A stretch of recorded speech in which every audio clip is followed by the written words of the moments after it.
من يهده الله فلا مضل له وما يضلله فلا هادي له أشهد أن لا إله إلا الله وحده لا شريك له وأشهد أن محمدا عبده ورسوله يا أيها الذين آمنوا اتقوا الله حق تقاته ولا تموتن إلا وأنتم مسلمون يا أيها الناس اتقوا ربكم الذي خلقكم من نفس واحدة وخلق منها زوجها وبث منهما رجالا كثيرا ونساء واتقوا الله الذي تساءلون به والأرحام إن الله كان عليكم رقيبا يا أيها الذين آمنوا اتقوا الله وقولوا قولا سديدا يصلح لكم أعمالكم ويغفر لكم ذنوبكم وما يطع الله ورسوله فقد فاز فوزا عظيما وبعد ألا وإن أصدق الحديث كلام الله وخير الهدى هدى نبينا محمد عليه أفضل الصلاة والسلام وشر الأمور محدثاتها وكل محدثة بدعة وكل بدعة ضلالة وكل ضلالة في النار. Ikhwan dan akhwat kaum muslimin dan muslimat rahimakumullah. Alhamdulillah kembali Allah mudahkan kita untuk melanjutkan majelis ini untuk kita mengumpulkan bekal agar bisa beragama dengan benar sesuai dengan yang Allah dan Rasulnya telah tetapkan dan tuntunkan. Salawat serta salam mari kita panjatkan untuk Nabi kita, Nabi besar Muhammad sallallahu alaihi wa ala alihi wasallam.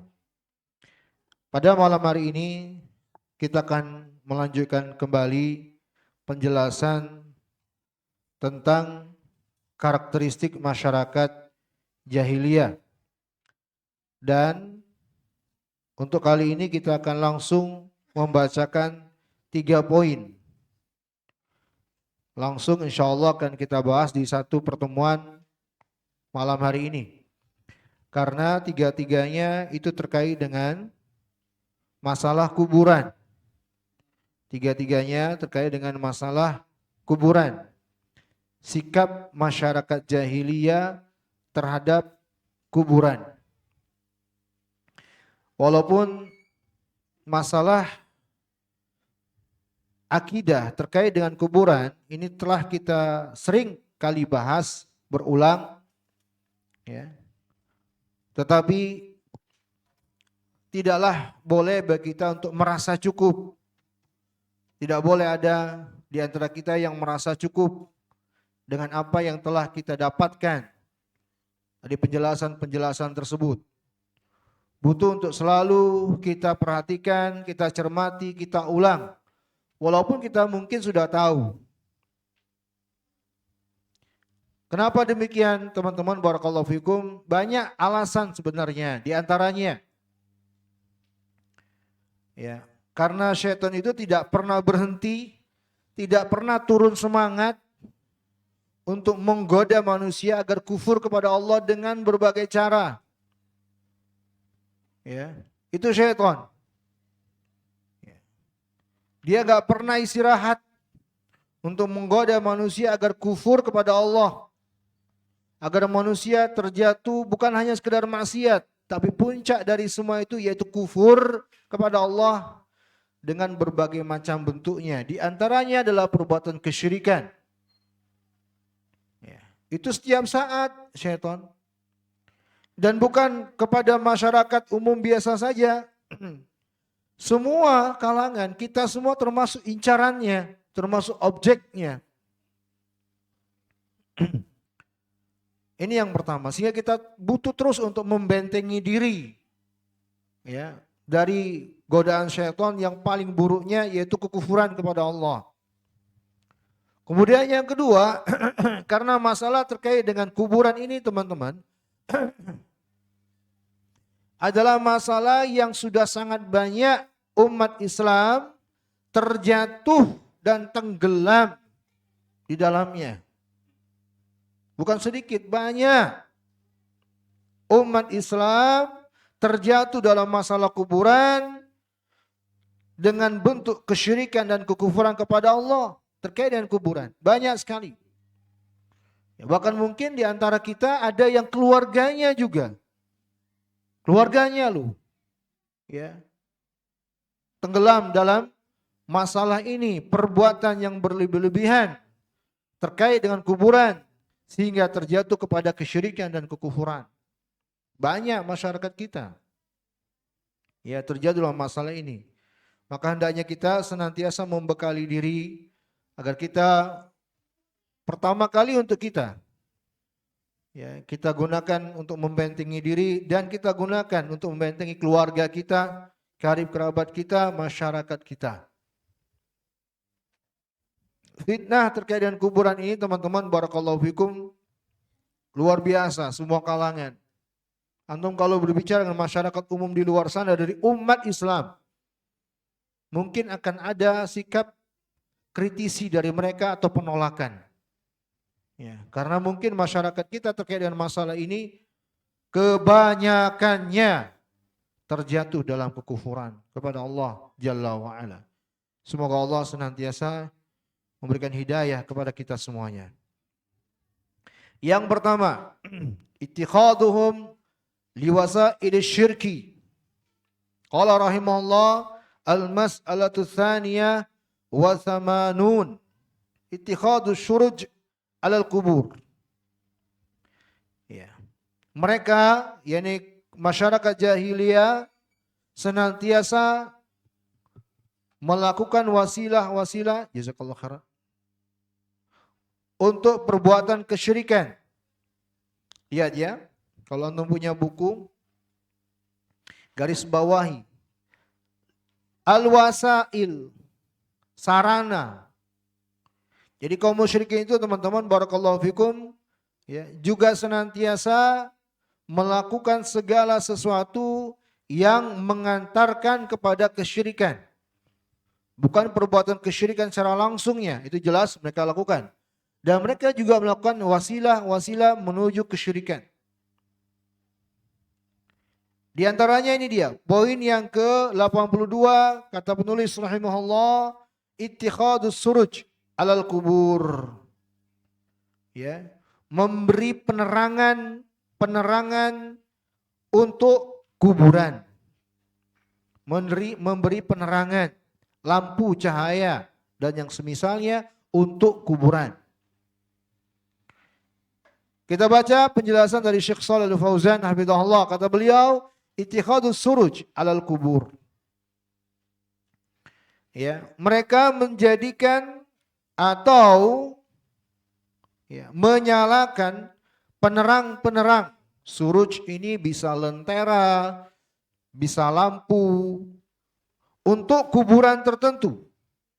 Maksudnya Syekh Shalih Al-Fauzan menjelaskan ayyaj'ala fiha anwarun minal masabih awil qawanis awil qurba ala syaklin qanadil li ajli ziyarah. Syekh Shalih Fauzan hafizahullah menjelaskan, yakni dengan memberi pencahayaan, memberi penerangan khusus di kuburan dengan apakah lampu atau lampu listrik atau lentera-lentera untuk diziarahi kuburan itu. Dan Syekh mengatakan la yajuzu hada. Ingat ya, untuk diziarahi kuburan itu. Jadi jangan lagi antum bertanya, Ustadz, kalau lampunya untuk jalan boleh enggak? Boleh tidak? Udah jelas jawabannya boleh. Ya. Ini tujuannya untuk supaya menarik sehingga kuburan itu diziarahi, dikunjungi. Menarik perhatian. Ya. Syekh Shalih Fauzan langsung mengatakan dan menghukumi la yajuzu hadza. Ini tidak boleh dilakukan. Kenapa? Kata beliau li'annahu min asbabish syirik. Karena perbuatan seperti ini bisa teranggap menjadi sebab terjadinya kesyirikan. Beliau menjelaskan wa idhtajun nasu ila nur Ya. Wa yahtajan nasu ila nuri min ajli dufn min ajli dufni mayyitin fa innahum ya'tuna ma'ah. Kalau memang masyarakat butuh nih penerangan untuk menguburkan, mungkin dikuburkan di malam hari sehingga butuh penerangan, ya, butuh cahaya, maka mereka bawa aja, bawa bersama mereka, bukan dipasang di sana, bawa bersama mereka, setelah itu bawa lagi pulang, ya. Sesuai dengan kebutuhannya. Amma innahu yaj'al fil maqbarah. Adapun kalau memang meletakkan di kuburan, ya, adanya lentera-lentera, lampu-lampu, apakah dari listrik? Syekh Shalih Fauzan mengatakan, fahadha manhiyun anhu. Ini terlarang, enggak boleh. Nanti beliau akan jelaskan lebih jauh apa hikmahnya.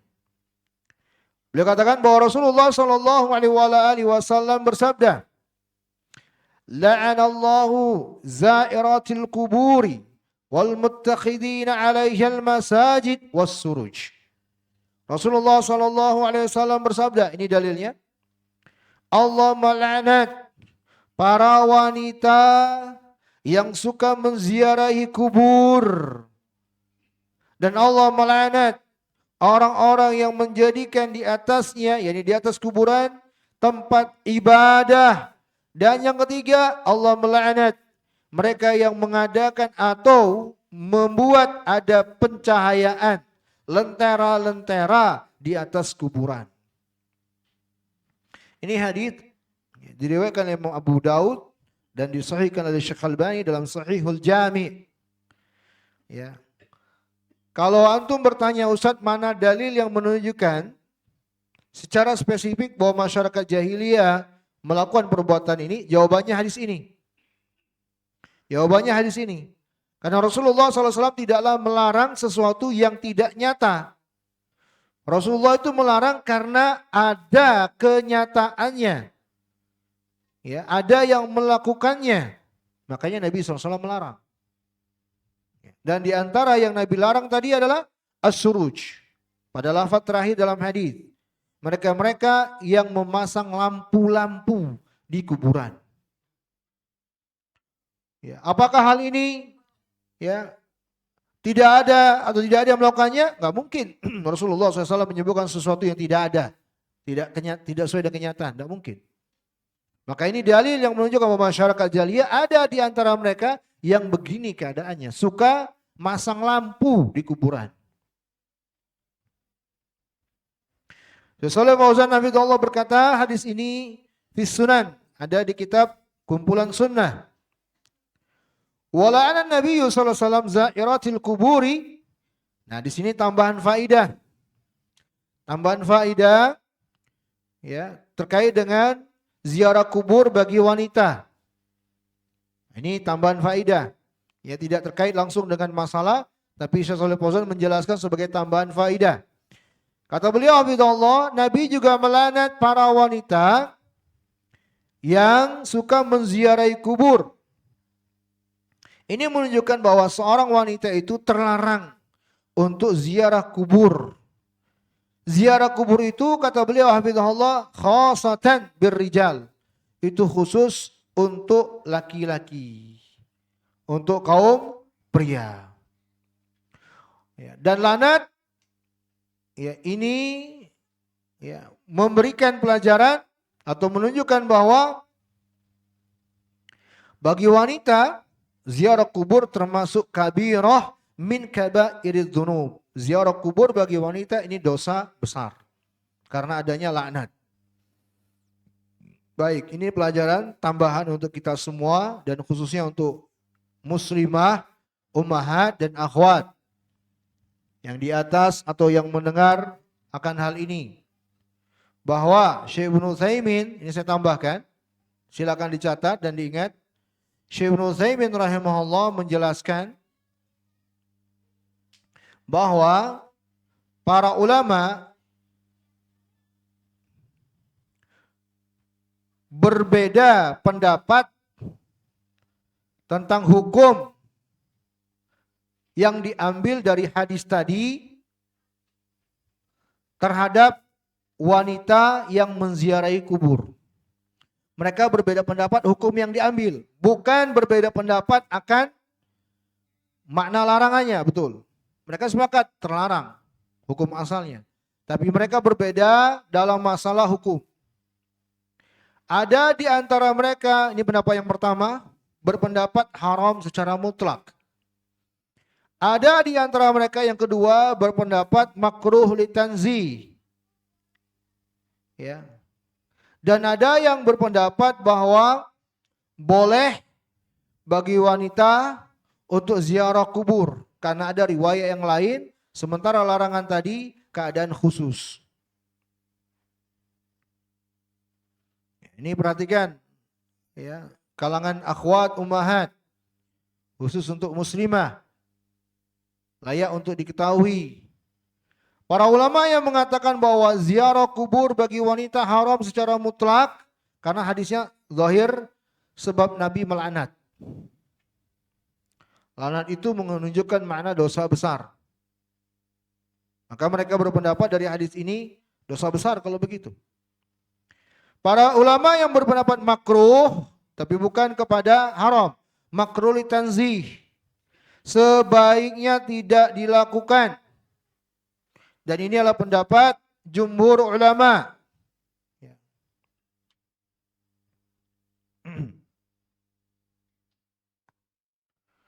Yang mengatakan bahwa bagi wanita makruh untuk ziarah sebaiknya tidak mereka lakukan. Kalau mereka melakukannya tidak sampai ke haram. Kenapa? Karena bagi para ulama yang berpendapat makruh ini mengkompromikan dalil-dalil. Dalil yang dipakai adalah pendapat kedua, nanti akan kita sebutkan, itu juga menjadi dalil mereka bagi pendapat yang kedua ini. Rasulullah SAW itu pernah menjumpai ada seorang sahabiah yang menangis di pekuburan setelah anaknya dikubur. Maka Rasulullah SAW memberi nasihat. Rasulullah tidak menyuruhnya pulang, Rasulullah tidak melarangnya, tapi Nabi memberinya nasihat untuk bersabar. Kalau ziarah kubur itu bermakna haram secara mutlak, maka niscaya Nabi yang beliau lebih tekankan, kenapa engkau ziarah kubur? Tidak boleh. Tapi tidak. Dan juga karena ada lafaz umum. Kuntu nahaitukum an ziyaratil kubur fazuruha fa innaha tudzakkirukumul akhirah. Dulu aku pernah melarang kalian untuk berziarah kubur, kata Nabi. Sekarang berziarahlah ke kubur. Karena dengan ziarah kubur itu mengingatkan akan negeri akhirat. Ini lafaz umum. Nabi SAW mengatakan kalian. Tidak dipetik darinya ada penghususan bagi pria. Adapun hadis yang kita bahas tadi itu menunjukkan penekanan sebaiknya tidak. Inilah alasan bagi para ulama yang mengatakan makruhnya. Yang ketiga, ada sebagian ulama yang berpendapat boleh bila sesekali, tidak sering-sering. Sesekali tidak sering-sering. Ya. Mereka yang berpendapat dengan pendapat yang ketiga ini karena zahir hadis. Antum perhatikan hadisnya di kitab. Rasulullah menggunakan kalimat zairat. Zairat. Ya, zairat ini isim mubalaghah yang menunjukkan makna orang yang paling banyak berkunjung. Ya. Itu makna zairat, isim mubalaghah. Orang atau wanita yang banyak berkunjung. Maka kata mereka, bagi para ulama yang pendapat yang ketiga ini mengatakan bahwa yang Nabi inginkan dalam hadis adalah wanita yang terlalu sering. Dikit-dikit ziarah kubur. Dikit-dikit ziarah kubur. Ya. Bahkan sering ziarah kubur. Setiap ada kematian ikut ke kuburan. Setiap ada kematian ikut kuburan. Ini menjadi ziarat atau zairat. Wanita yang suka ya sering sekali untuk ziarah kubur. Adapun kalau sesekali, kata mereka tidak mengapa. Ya. Hadis yang dijadikan dalil oleh pendapat yang ketiga ini, tadi telah saya singgung, Nabi pernah melalui pekuburan, lalu beliau melihat ada seorang wanita tabki inda qabrin, ada wanita menangis di samping sebuah kuburan. Faqala laha, maka Nabi bersabda padanya, ittaqillah wasbiri. Kata Nabi kepada si wanita, bertakwalah engkau kepada Allah dan bersabarlah. Lihat, itu yang diucapkan Nabi. Bukan Nabi suruh larang, pulanglah kamu ngapain ziarah kubur. Bukan Nabi menjelaskan tidak boleh memang wanita menziarahi kubur. Kalau seandainya bermakna haram, maka niscaya itu lebih penting daripada nasihat ini. Karena dosa itu lebih layak untuk pertama kali ditinggalkan. Tapi Nabi tidak menyinggung larangan. Tapi Nabi justru menasihati bersabar dan bertakwalah kepada Allah. Maka kata para ulama, wanita bila berziarah kubur sesekali tidak mengapa. Ini pendapat yang ketiga. Ya. Wallahu taala alam bisawab. Kalau ana pribadi, ana menguatkan pendapat yang kedua, makruhnya bagi wanita ya untuk berziarah ke kubur. Ini pendapat jumhur. Kata Imam Nawawi rahimahullahu taala, walladzi qata'a bihil jumhur annaha makruha lahunna karahatun tanzih. Kata Imam Nawawi dalam kitab Al-Majmu' jilid kelima halaman 310 yang dipastikan hukumnya oleh jumhur, apa jumhur? Mayoritas ulama bahwasanya hukum bagi wanita untuk ziarah kubur makruh at-tanzih. Makruh litanzih, bukan makruh bermakna haram. Dan ini insyaallah yang rajih, wallahu taala alam bisawab. Silakan diingat ya. Untuk para muslimah, akhwat, ummahat di atas. Kita lanjutkan. Ini faedah tambahan aja. Kembali ke pembahasan. Kata beliau, hafizahullah, yakni Syekh Shalih Fauzan, wala'ana sallallahu alaihi wasallam muttakhidina 'alaiha al-masajid. Dan Nabi sallallahu alaihi wasallam juga melaknat orang-orang yang menjadikan di atas kuburan masjid. Yakni orang-orang yang yataharrawna shalah indaha, mengerjakan salat di atasnya. Ya. Atau membangun memang masjid di atasnya. Makanya para ulama menghukumi kalau ada masjid di area pekuburan, jangan sholat di sana. Ada di Sawangan itu ada itu. Area perkuburan, masjidnya di dalam area perkuburan. Ada kan? Ya, pekuburan, dia masuk dalam pekuburan. Kata para ulama, itu sudah di atas kuburan persis itu sudah. Walaupun mungkin di bawahnya nggak ada kuburan. Karena dia masuk wilayah pekuburan. Ya, kan nggak mungkin orang buat masjid di bawahnya kuburan, di atasnya. Enggak. Itu di antara mana? Di atas kuburan. Ketika masjid di dalam area pekuburan. Ya, maka nggak boleh sholat di masjid yang seperti itu keadaannya. Kata Syekh Shalih Fauzan, wa hadza asyad, dan ini lebih keras lagi, lebih besar lagi. Ya. Dan demikian juga orang-orang yang memberikan pencahayaan, penerangan. Li'anna hadza wasilatun ila syirk, karena ini semua adalah wasilah untuk terjadinya perbuatan kesyirikan. Ya, ini semua wasilah atau sarana untuk terjadinya perbuatan kesyirikan.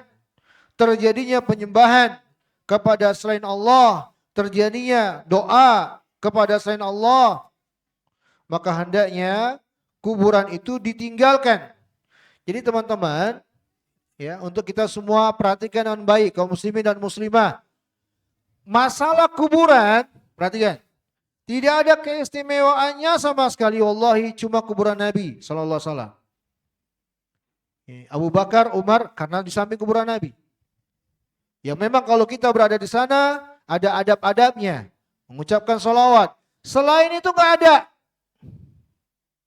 ya, nggak ada sama sekali.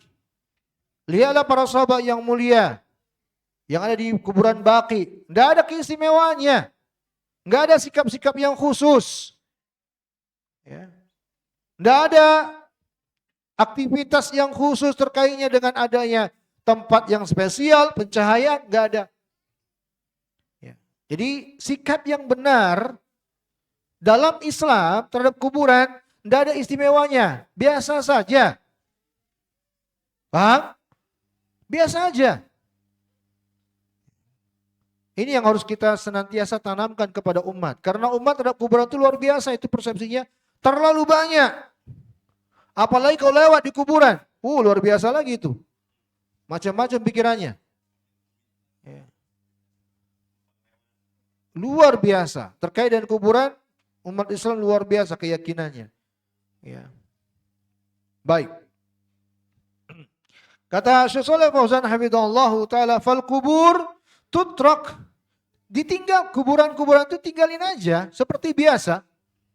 Kama kanat kubur sahabat, sebagaimana kuburan para sahabat fi adin Nabi SAW, di masa Nabi sallallahu alaihi wasallam, tidak diberikan penerangan, tidak dibangun apapun di atasnya, dibiarkan sebagaimana adanya, layaknya sebagai sebuah kuburan. Tidak ditinggikan di atas permukaan tanah kecuali sejarak 1 jengkal. Diletakkan padanya batu nisan memang sebagai pertanda ini kuburan. Ya. Dan tidak boleh ditambahkan lebih dari itu semua. Ya. Ini teman-teman barakallahu fikum, untuk selalu saya ingatkan kembali. Kita ingatkan diri kita, keluarga kita, kerabat kita, masyarakat kita. Karena fitnah kuburan ini luar biasa. Fitnah kuburan ini luar biasa. Butuh untuk selalu kita ulang. Syaitan sangat semangat untuk menggoda manusia agar kufur kepada Allah dengan berbagai cara, termasuk masalah kuburan ini.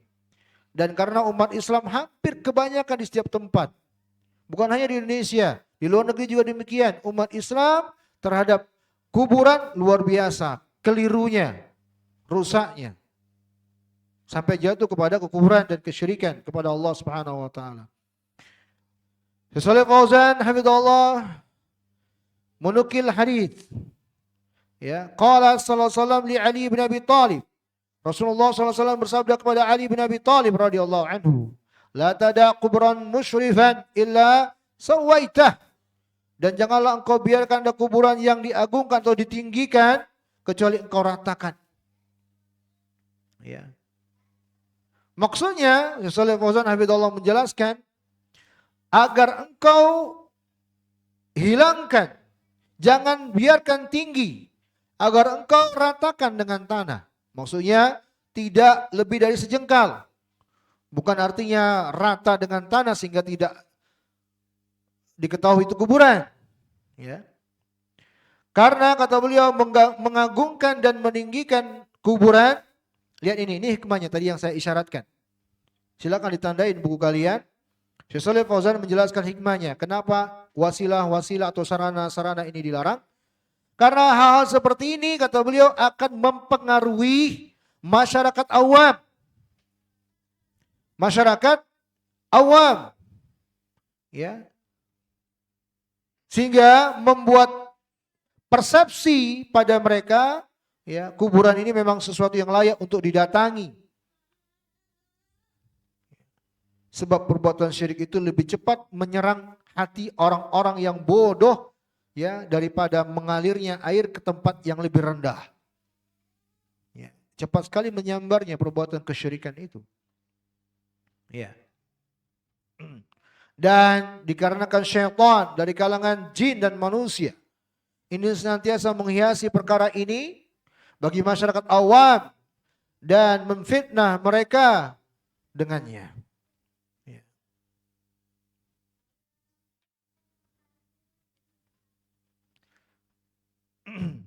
Jika kuburan, perhatikan teman-teman, diterangkan oleh Syekh Shalih Fauzan, tatkala kuburan itu dibiarkan apa adanya, tidak ada hal yang menarik perhatian.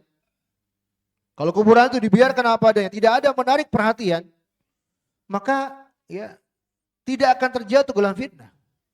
Ya. Tidak diketahui apakah itu kuburan nabi atau bukan, wali atau bukan. Ya, tidak ada kubur diketahui ini kubur orang soleh atau bukan. Biarkan begitu saja. Nggak usah diketahui, nggak usah dikhususkan. Maka nggak akan terjatuh, tidak akan menggoda, tidak akan memancing. Ya. Ini diantara hikmahnya sehingga wasilah-wasilah seperti ini ditutup dengan rapat. Namun jika kuburan dijadikan sebagai tempat tujuan, apalagi diagungkan, dibangun di atasnya bangunan-bangunan, hiasan-hiasan, apalagi diberikan pencahayaan, ini akan mengundang perhatian. Ya, betul tidak? Iya. Ya.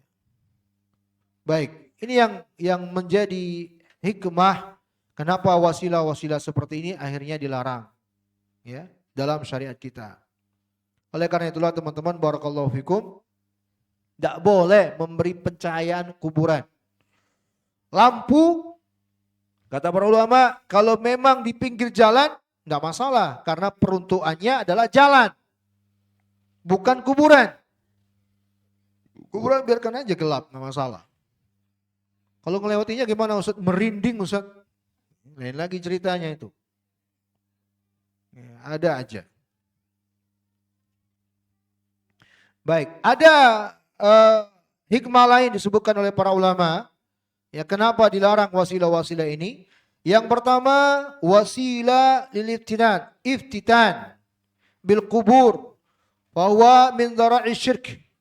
Perbuatan-perbuatan ini adalah perbuatan yang mengantarkan kepada fitnah kesyirikan terkait dengan kuburan. Yang kedua, ini bisa teranggap sebagai kebid'ahan yang tidak dilakukan oleh salaful ummah. Kuburan kan sudah ada sejak zaman dahulu. Penerangan juga ada, sudah ada sejak zaman dahulu. Mereka tidak pernah melakukan hal yang seperti itu. Yang ketiga, idha'atul mal. Ini bisa teranggap menghamburkan uang kepada perkara yang mengandung dosa. Yang keempat, tasyabbuh bil majus, ubadun nar. Ini bisa terjatuh ke dalam perbuatan menyerupai orang Majusi, karena mereka di antara bentuk peribadahannya adalah mengagungkan api dan cahaya. Itu Majusi. Baik. Syekh Shalih Fauzan hafizahullah, yang wajib adalah, kata beliau, fal wajib ayat tabi'a fil kubur hadiyan Nabi sallallahu alaihi wasallam, untuk mengikuti pada masalah terkait dengan kuburan petunjuk Nabi sallallahu alaihi wasallam, alladzi laisa fihi ghulu, yang pada ajaran Nabi terkait kuburan itu tidak ada sama sekali sikap berlebih-lebihan. Tidak ada ajaran Nabi membangun bangunan di atas kuburan. Tidak ada dalam ajaran Nabi menyalakan pencahayaan lampu khusus. Tidak ada tulisan khusus. Tidak ada cat-cat khusus. Sebagaimana kuburan di masa Nabi sallallahu alaihi wasallam. Jadi itu sikap kita yang benar kuburan. Biasa aja, enggak ada apa-apa. Ya, sebagaimana layaknya kehidupan berjalan biasa aja, enggak ada perasaan tertentu. Ya. Jadi ini teman-teman, barakallahu fikum. Dosa ada, ya tadi yang saya singgung, apa tadi saya bilang? Merinding-merinding. Enggak ada yang seperti itu lihat kuburan, biasa aja. Ya. Ya, Bang Udin.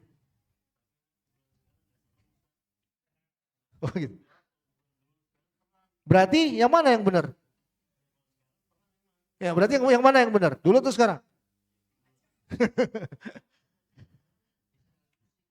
Oh.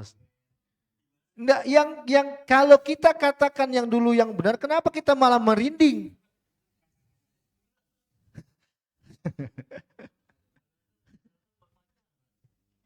Wah, lain lagi ceritanya ya.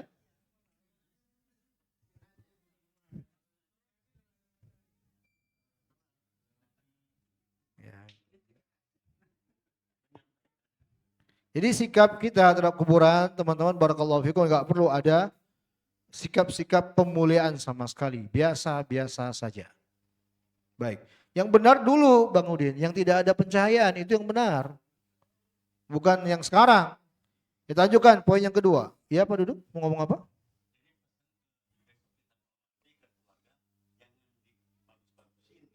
Ya, betul Pak Dudung. Kita lanjutkan. Uqufuhum indal kubur. Ya. Iktikafnya mereka masyarakat jahiliyah di kuburan. Qala rahimahullah al-mas'alatu tsalitsah wa tsamanun. Ittikhadul kubur a'yadan. Syekh Muhammad Tamimi rahimahullah mengatakan permasalahan yang ke-83. Mereka menjadikan kuburan sebagai id. Sebagai id. Ya. Id Syekh Shalih Fauzan hafizahullah mengatakan a'yad ini jamak dari kata id. Ya, id itu kata beliau hafizahullah ma yatakarraru wa ya'udu. Sesuatu yang berulang-ulang terjadi kembali. Itu id. Dan id itu terbagi menjadi dua. Ada id terkait dengan waktu, ada id terkait dengan tempat. Id zamani, id makani. Ya. Sesuatu yang berulang, sesuatu yang terjadi kembali, yang dirayakan. Kalau boleh saya tambahkan kalimat yang dirayakan. Itu id. Ya, yang dirayakan. Ada id terkait dengan waktu seperti id Ramadan, itulah Idul Fitri dan Idul Adha. Jumat juga demikian. Dalam usbu, dalam sepekan itu hari Jumat. Yang manusia umat berkumpul padanya dan mereka merayakannya hari Jumat.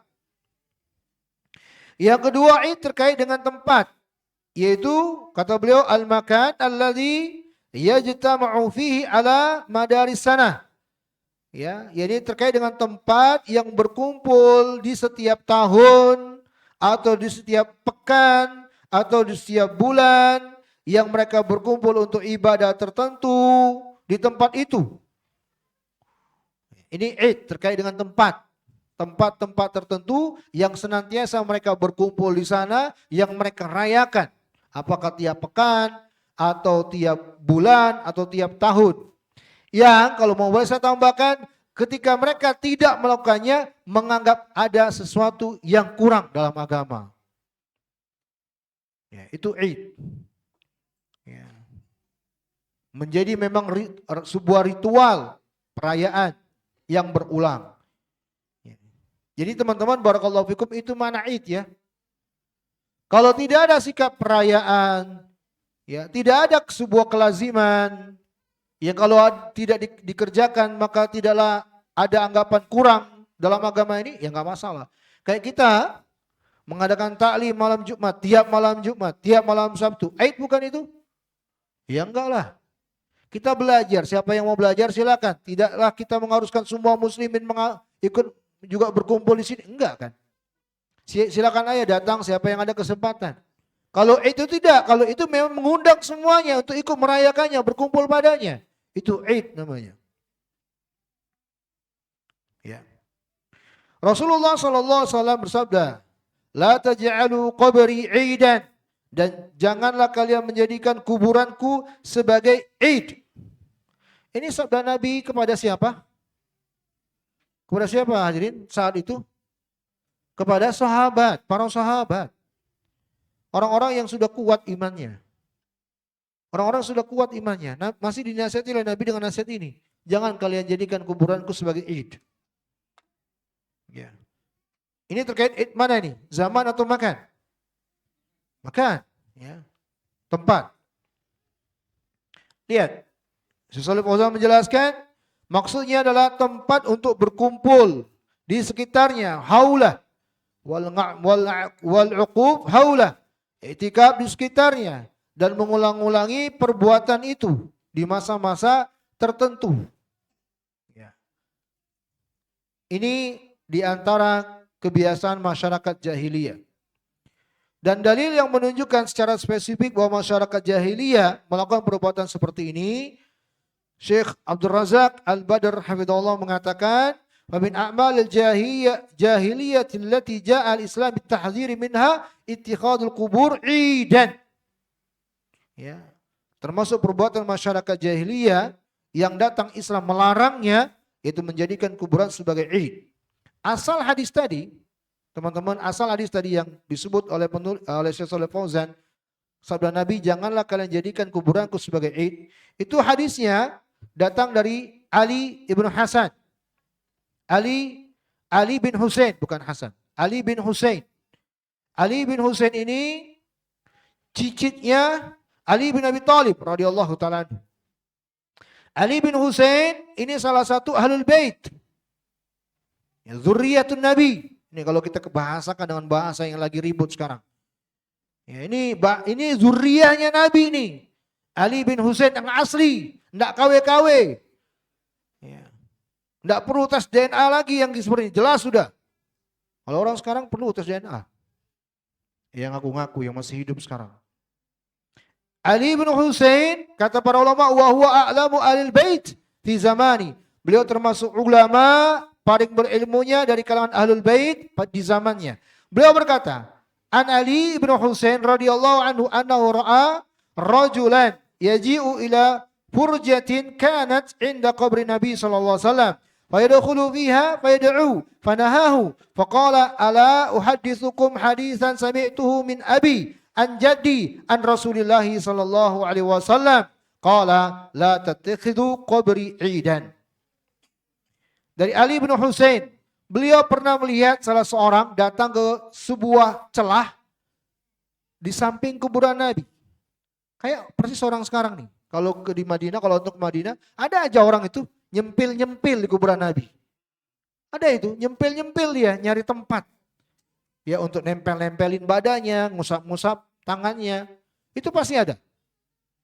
Dan itu selalu ada polisi di sekitar kuburan Nabi untuk mengusir orang-orang seperti ini. Tapi ada aja yang gak ketahuan. Ya, kata beliau lihat ini ada orang seperti ini, fayadkhulu fiha, dia masuk ke ruang kecil itu, fayad'u, dia berdoa di situ. Maka Ali bin Husain melarang. Faqala, maukah engkau aku kabarkan sebuah hadis yang aku dengar dari bapakku, dari kakekku, dari Rasulullah sallallahu alaihi wasallam. Rasulullah bersabda, itu dia hadis tadi yang kita bacakan. Beliau bersabda, janganlah engkau jadikan kuburanku sebagai id. Sebagai id. Ya. Tempat yang diagungkan, yang berkumpul, berulang padanya. Ya, inilah id. Baik. Dan Rasulullah SAW bersabda, wa sallu alayya haitsu kuntum fa inna salatakum tablughuni. Dan berselawatlah kalian kepadaku dimanapun kalian berada, karena salat kalian sampai kepadaku. Maka kata Syekh Shalih Fauzan, tidak ada kekhususan untuk berselawat kepada Rasulullah SAW di samping kuburan beliau. Tapi berselawatlah kepada Nabi dimanapun kita berada. Di timur atau di barat, dimanapun berselawat kepada Rasulullah SAW itu akan sampai kepada beliau. Kemudian kata beliau hafizahullahu taala, dengan berulang-ulang menziarahi kuburan Nabi, itu yang dilakukan orang tadi, duduk di kuburannya, termasuk menjadikannya sebagai tempat perayaan. Ya. Karena ini perbuatan dikategorikan termasuk wasilah kepada perbuatan syirik. Masyarakat jahiliyah menjadikan kuburan orang-orang soleh dahulu sebagai id yang mereka berkumpul, beriktikaf di sekitarnya. Sebagaimana yang saat ini terjadi di kuburan Al-Badawi. Ada nama Al-Badawi. Kalau antum tahu, pernah dengar Al-Badawi. Banyak-banyak orang Mesir yang menyebut Al-Badawi. Di Mesir memang tempatnya. Ya. Dan yang lainnya, para penziarah mendatanginya, ulama kita, Syekh Shalih Al-Syekh, beliau pernah dengar cerita, beliau pernah dengar langsung, beliau cerita ya di ceramahnya beliau. Beliau pernah lewat, ada pemuda berhenti di lampu merah, ada pengemis minta nggak dikasih, maka si pengemis marah. Wal Badawi, demi Badawi, bersumpah menyebut Badawi. Ya, ini di masa sekarang loh, di masa kita ini. Luar biasa fitnah yang seperti ini. Para penziarah mendatanginya dari segala penjuru. Mereka duduk di sana, mendirikan tenda, menyembelih hewan ternak, ya tinggal di sana berhari-hari di kuburan Al-Badawi dan yang lainnya. Perbuatan seperti ini termasuk ya cara beragama masyarakat jahiliyah. Bila kuburan Nabi dilarang untuk berkumpul padanya, ya pulang pergi ke sana, bagaimana ada kuburan selain kuburan Nabi sallallahu alaihi wasallam? Tidak boleh, lebih-lebih tidak boleh. Karena ini adalah wasilah kepada perbuatan syirik. Ketika ada seorang laki-laki bertanya kepada Nabi, ia bernazar dan ingin menyembelih seekor onta di Buana. Buana nama sebuah tempat. Maka Nabi bertanya padanya, apakah di tempat itu dulu pernah ada berhala atau berhala-berhala jahiliyah yang disembah? Mereka berkata tidak pernah. Apakah pernah diadakan Id, perkumpulan mereka di sana?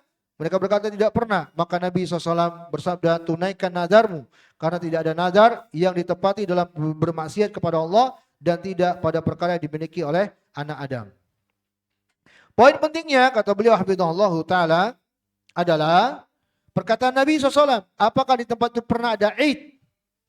Perkumpulan masyarakat jahiliyah dengan sesembahan mereka.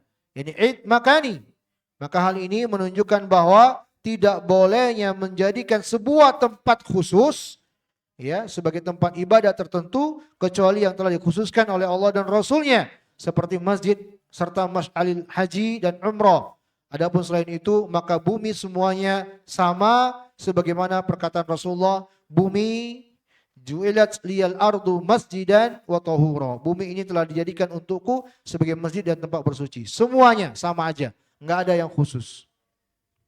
Ya. Maka teman-teman, sikap mereka berkumpul di kuburan, ibadah khusus di kuburan, ini telah menjadikan kuburan sebagai Id. Saya ingin menampilkan video sebenarnya. Mana Zulkarnain, respon saya enggak ini? Hah? Zul, coba Zul, tampilkan Zul. Saya udah siapkan tadi. Antum lihat enggak? Hah? Di Hah? Oh, sudah. Tapi suaranya enggak keluar. Zul, puterin Zul. Play Zul. Di sini ditayangin enggak? Di-playin Zul. Oh, antum. Zulkarnain tidak ada di sekitar kita ya, tapi dia ada. Wis, Masya Allah. Ini bukan keyakinan tertentu ya.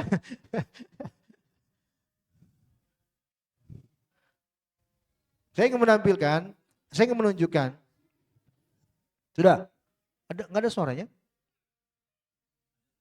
Ya.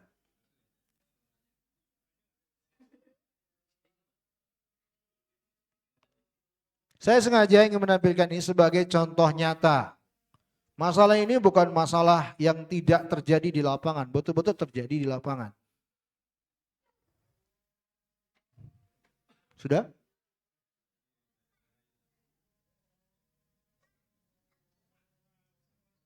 Ya, di situ yang jelas video orang berselawat atau apa ya, berjoget-joget dengan zikir-zikir tertentu.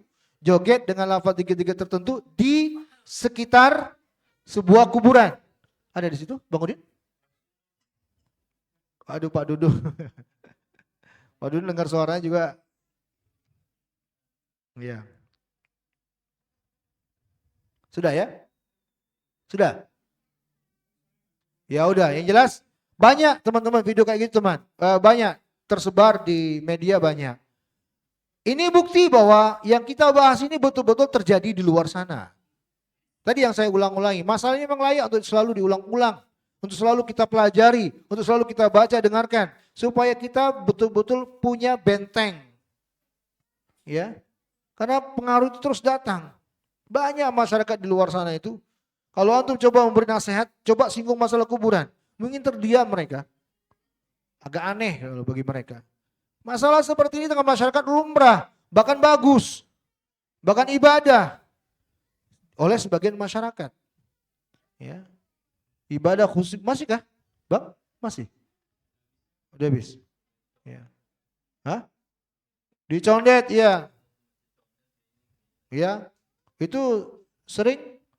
Saya pernah motoran, saya pernah motoran dengan istri saya. Saya suruh saya lihat, mereka sedang baca Quran di sana. Itu yang sebelah kiri jalan kalau dari arah sini. Allah musta'an. Cukup, sudah ya? Sudah. Kita lanjutkan satu poin terakhir. Ya, masyarakat jahiliyah taqarrubuhum ilallahi bidzabhi indal kubur. Ya, mendekatkan diri kepada Allah dengan menyembelih hewan di samping kuburan. Qala rahimahullah al-mas'alatur rabi'ah wa thamanun. Az-zabahu indal kubur. Syekh rahimahullah berkata, permasalahan yang ke-84.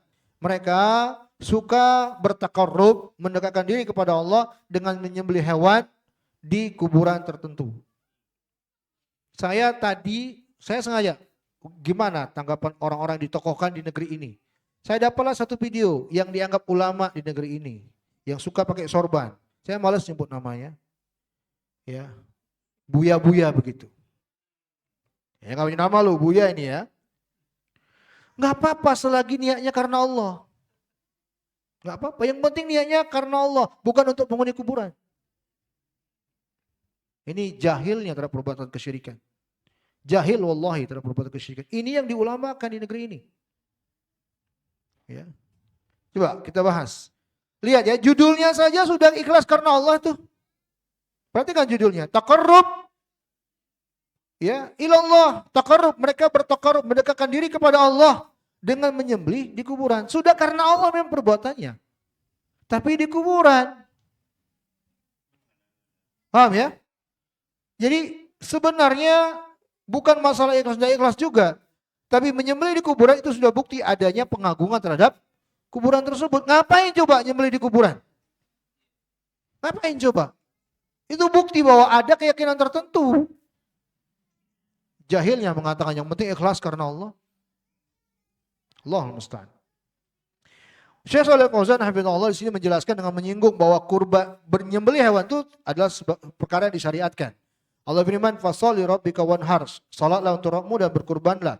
Allah firman, "Millata Ibrahim hanifan wa ma kana musyrikin. Qul inna salati wa nusuki wa mahyaya wa mamati lillahi rabbil alamin." Katakanlah salatku, kurbanku, hidup dan matiku hanya untuk Allah, Rabb semesta alam. Beliau menjelaskan kepada kita bahwa berkurban menyembelih hewan itu pada dasarnya adalah ibadah yang disyariatkan.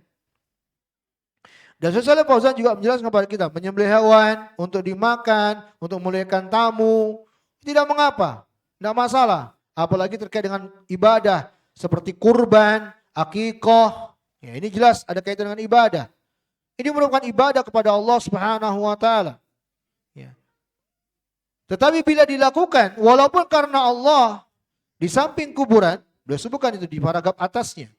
Ya, dilakukan di kuburan dengan anggapan bahwa hal tersebut disyariatkan, maka ini paling tidak minimalnya adalah bid'ah dan menjadi sarana menuju kesyirikan.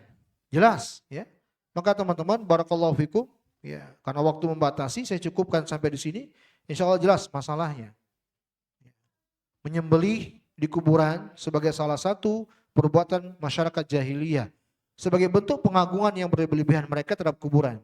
Maka kalau ada orang bilang enggak apa-apa, yang penting ini ikhlasnya karena Allah. Itu wallahi saya dengar langsung, telinga saya menjadi saksi. Enggak apa-apa itu, yang penting karena Allah. Di kuburan enggak apa-apa. Enggak ngerti dengan tauhid orang seperti ini. Wallahi enggak ngerti dengan tauhid. Iya. Allahul musta'an. Baik, kita cukupkan pembahasan kita sampai di sini dari 3 poin terkait dengan kebiasaan masyarakat jahiliyah yang ternyata 3 kebiasaan ini juga ada di masyarakat kita. Maka mari teman-teman, ya, saya senantiasa ingatkan untuk kita senantiasa membekali diri kita dulu dengan pembahasan-pembahasan tauhid supaya kita dengan izin Allah bisa membentengi diri dari syubhat-syubhat itu. Ini sebuah masalah kesyirikan ini lebih besar daripada sebuah masalah agama yang lain. Ya, ini lebih besar dari semua masalah agama yang lain. Dari masalah tidak taunya masyarakat baca Quran, ini masalah lebih besar. Atau masalah-masalah lainnya tentang kesyirikan itu lebih besar. Ya, syubhat ini juga syubhat yang sungguh sangat mengerikan. Bentengi diri kita dengan ilmu, ya, tentang tauhid, penjelasan tentang kesyirikan. Bentengi keluarga kita, bentengi karib kerabat kita, bentengi masyarakat kita. Ini yang terpenting. Enggak ada gunanya amal ibadah kalau terjadilah masalah seperti ini. Enggak ada gunanya sama sekali. Walau asyraku lahabitu anhum makanu ya'malun.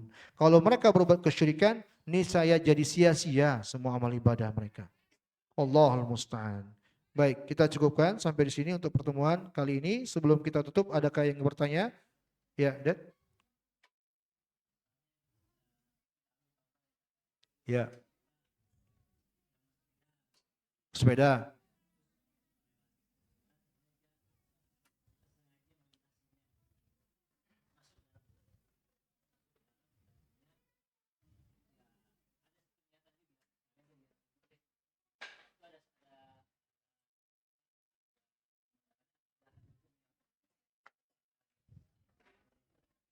Enggak, kalau secara umum itu malah disyariatkan. berziarah kubur secara umum, bukan mengkhususkan kuburan tertentu. Bukan karena adanya kuburan yang memang layak diziarahi. Kuburan secara umum, ya itu justru disyariatkan. Tadi hadisnya telah kita baca. Nabi bersabda, "Fazuruha." Berziarahlah kepada kuburan karena dengannya bisa mengingatkan kita negeri akhirat. Untuk mengambil pelajaran agar kita mengingat negeri akhirat, agar menyadarkan kita bahwa kita akan senasib sama dengan mereka yang saat ini dalam kubur. Ini malah disyariatkan. Ayo kita lewat sana, lewat kuburan, supaya kita mengambil pelajaran untuk kita. Bahwa kita akan senasib sama dengan mereka. Itu disyariatkan, sangat-sangat disyariatkan. Berpahala. Justru itulah ziaratus syar'iyyah. Ziarah itu kan ada 3 tuh. Ziarah kubur syar'iyyah, ziarah kubur bid'iyyah, ziarah kubur syirqiyah. Kalau yang ini tujuannya syar'iyyah justru. Kita kan tidak mengkhususkan kuburan tertentu. Kuburan, pekuburan. Lewat sana yuk mengambil pelajaran darinya. Bagus. Nggak usah bersepeda. Antum menyebutin sepeda karena suka bersepeda. Nah tahu itu.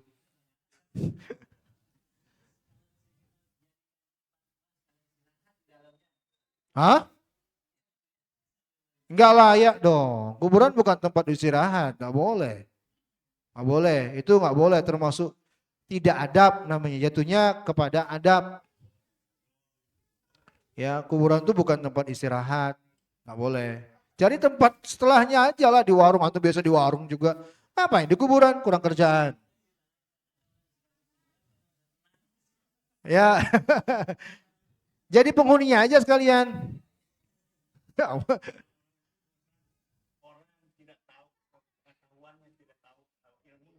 Ya Pak Dudung.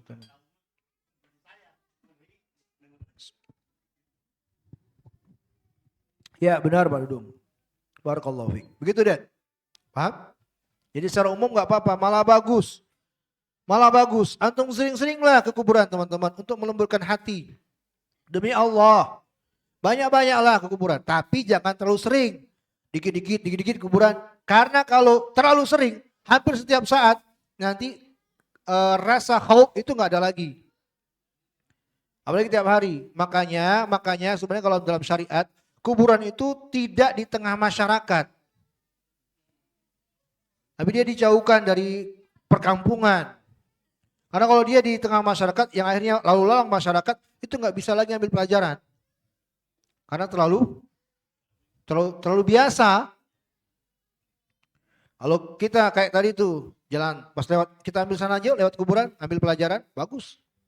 Pulang lagi lewat sana, ambil pelajaran dari, bagus. Jangan karena merinding. Nggak usah.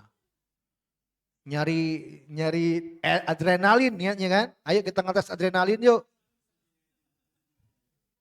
Ya, lol musta'an. Nggak ada. Ada lagi yang mau tanya? Bang Sam?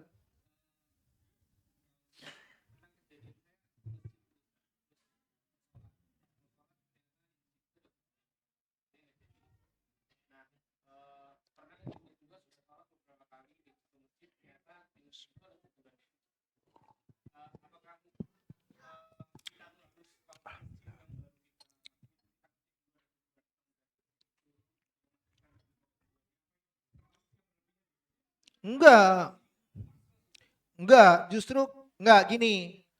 eh ada tempat-tempat yang indikasi ada kuburan setiap masjid di sana. Ada korina. Nah kalau kita ragu maka layak untuk ngecek di tempat-tempat tersebut. Kayak Depok ini di mana? Enggak di Leprane apa? Prane apa? Leprane. Nah, yang kita dengar-dengar informasi ada kuburan, layak kita ngeceknya. Kita dengar informasi nih, kayaknya ada kuburan di sekitar sini, kita layak ngeceknya karena sudah ada informasi itu. Tapi kalau awalnya kita nggak tahu, sholat aja. Kalau nggak tahu, nggak ada informasi itu, sholat aja. Setelah sholat ternyata ada kuburan, kalau kuburannya di dalam masjid, ulang sholatnya, nggak sah.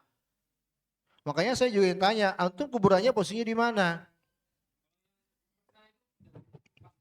Di bangunan, dalam bangunan, atau di pekarangan? Kalau ya di luar bangunan masjid kan, tapi di dalam pekarangannya yang sepertinya makruh, litanzi. Kalau sholat di sana, tunaikan yang wajib saja, nggak usah yang sunnah-sunnah. Setelah sholat wajib, pulang. Zikir di rumah aja atau sambil jalan. Karena ya hukum makruh lebih didahulukan daripada yang sunnah. Tapi kalau masjidnya di dalam bangunan masjid, tidak sah sholatnya. Kalau di dalam masjid. Kapan kita waktu rame-rame itu ya, safar? Di mana itu? Gede sih ya? Iya ya? Iya itu. Sama beliau, saya lupa persisnya itu. Dalam masjid. Di Depok ini ada juga di mana yang tahu? Siapa yang tahu? Kalau antum tahu kasih tahu teman-teman. Itu layak. Masjid Ayam tuh. Tuh ya di sekitar Vitara itu saya tahu. Nah ini ada informasi. Kalau ada informasi kayak gini antum layak ngecek. Kalau antum pasti posisi di sana. Jangan pura-pura nggak tahu padahal sudah ada informasi. Nggak boleh. Karena ini menyangkut sah tidaknya ibadah kita. Jadi informasi dari beliau tuh di sekitar Citayam. Apa tadi yang antum bilang? Oh di depan pom bensin Bakti Yuda. Hah? Cinari Gandul. Hah? Situ Babakan. Kalau condet itu jelas. Itu jelas. Antum bahaya. Saya pernah, beberapa hari yang lalu itu, tidak tahu saya. Sholat di Masjid Condet itu ada kuburan di dalamnya. Saya ulang. Iya, dia nggak ketahuan. Karena saya baru sadar ini Condet. Setelah sholat saya cek, ada betul. Saya ulang, saya ke pom bensin sholat lagi saya. Pom bensin. Apa-apa duduk? Enggak, bukan itu. Karena mereka memuliakan kuburan. Enggak, salah. Tujuan mereka memuliakan kuburan Pak Dudung. Memuliakan kuburan. Bukan supaya diterima ibadah, enggak. Karena memuliakan, mengagungkan kuburan. Jadi teman-teman, saya nasihatkan kalau antum punya informasi, saling kabarkan ikhwan. Saling kasih tahu ikhwan, supaya sholat mereka terjaga. Kasih tahu. Nah condet itu hati-hati, cuma satu musola sunnah itu. Ya ada kan musola sunnah kalau dari sebelah sini sebelah kiri jalan dia, kecil. Cuma itu aja, selainnya hampir semuanya kuburan. Ada kuburan. Di mana? Di sini.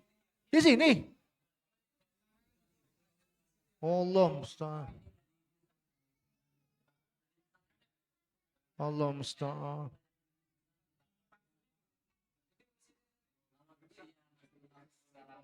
Sekarang?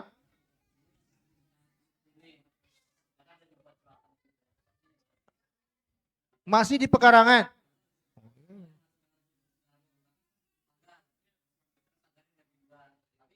Pekarangan, area. Iya nggak boleh, masih makruh nggak boleh. Masih.